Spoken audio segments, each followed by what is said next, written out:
সরকারি, আধা সরকারি এবং স্বায়ত্তশাসিত প্রতিষ্ঠানে কর্মরত আউটসোর্সিং কর্মীদের কেন্দ্রীয় শহীদ মিনারে মহাসমাবেশ হচ্ছে এই মুহূর্তে আমরা তেমনটি দেখতে পাচ্ছি। মূলত বেশ কয়েক দফা দাবিতেই তাদের এই মহাসমাবেশ কর্মসূচি। তাদের মধ্যে অন্যতম যে দাবি, সে অন্যতম দাবি হচ্ছে আউটসোর্সিং প্রথা বাতিল করে রাজস্বভুক্ত করতে হবে তাদেরকে, এবং আউটসোর্সিং যে দৈনিক মজুরি ভিত্তিক কর্মরত শ্রমজীবী কর্মচারীদের ন্যায্য অধিকার দিতে হবে, এবং ঠিকাদার প্রথা ব্যতীত সরাসরি সরকারি নিয়োগের বিধিমালা প্রণয়ন, চাকরিচ্যুত পুনর্বহাল বকেয়া বেতন পরিশোধের দাবিতে তাদের কেন্দ্রীয় শহীদ মিনারে এই মুহূর্তে মহাসমাবেশ কর্মসূচি পালিত হচ্ছে তেমনটি কিন্তু আমরা দেখতে পাচ্ছি। এবং তারা বলছেন যে আজকে রাজধানী ঢাকায় তাদের মহাসমাবেশ হচ্ছে এবং আগামীকাল বিভাগীয় আরেকটি শহরে তাদের এই মহাসমাবেশ হবে তেমনটি কিন্তু বলছেন।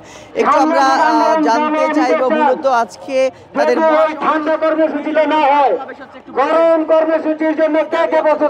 বুঝিনি দাবি আমাদের দাসপ্রথা বাতিল। আমি ঢাকা ওয়াসা থেকে বলতেছি। আমরা 2018 সাল থেকে ঢাকা ওয়াসাতে আছি, 2016 সাল থেকে আউটসোর্সিং আছে।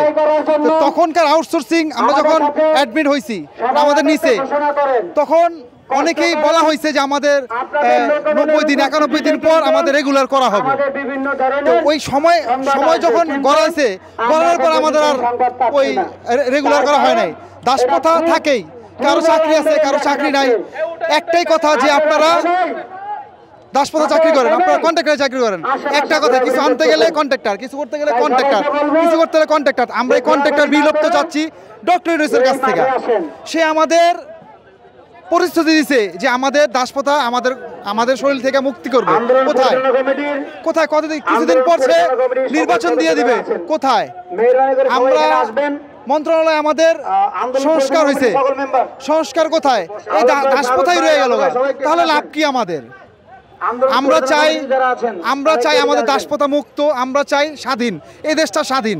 আমরা দেখাচ্ছিলাম কেন্দ্রীয় শহীদ মিনারে আউটসোর্সিং কর্মীদের মহাসমাবেশ চলছে এবং তারা বলছেন যে তারা এই আউটসোর্সিং প্রথা বাতিল করে রাজস্বভুক্ত তাদেরকে করতে হবে, এবং এর আগে তারা বলছেন যে তাদেরকে আশ্বাস দেওয়া হয়েছে, আউটসোর্সিং প্রথা বাতিলের জন্য আশ্বাস দেওয়া হয়েছে, তবে তাদের এই যে দাবি, সে দাবি এখন পর্যন্ত পূরণ করা হয়নি, যার কারণে তারা বলছেন যে আবারও তারা আন্দোলনে নামতে বাধ্য হয়েছেন এবং অতি দ্রুত যদি তাদের দাবি মেনে নেওয়া না হয় তাহলে তারা আরও কঠোর কর্মসূচি হাতে নেবেন, এমনটি কিন্তু বলছেন আউটসোর্সিং কর্মীরা। এবং দেখাচ্ছিলাম আজকে কেন্দ্রীয় শহীদ মিনারে তাদের মহাসমাবেশ অনুষ্ঠিত হচ্ছে এবং কেন্দ্রীয় শহীদ মিনারে তাদের মহাসমাবেশ থেকে হয়তো বা তাদের নতুন যে কর্মসূচি, সে নতুন কর্মসূচি তারা ঘোষণা করবেন এমনটি কিন্তু জানাচ্ছেন আউটসোর্সিং কর্মীরা, তেমনটি কিন্তু আমরা দেখেছিলাম। তো এই ছিল এখন পর্যন্ত কেন্দ্রীয় শহীদ মিনার থেকে সারা দেশের সরকারি, আধা সরকারি এবং স্বায়ত্তশাসিত প্রতিষ্ঠানে কর্মরত আউটসোর্সিং কর্মীদের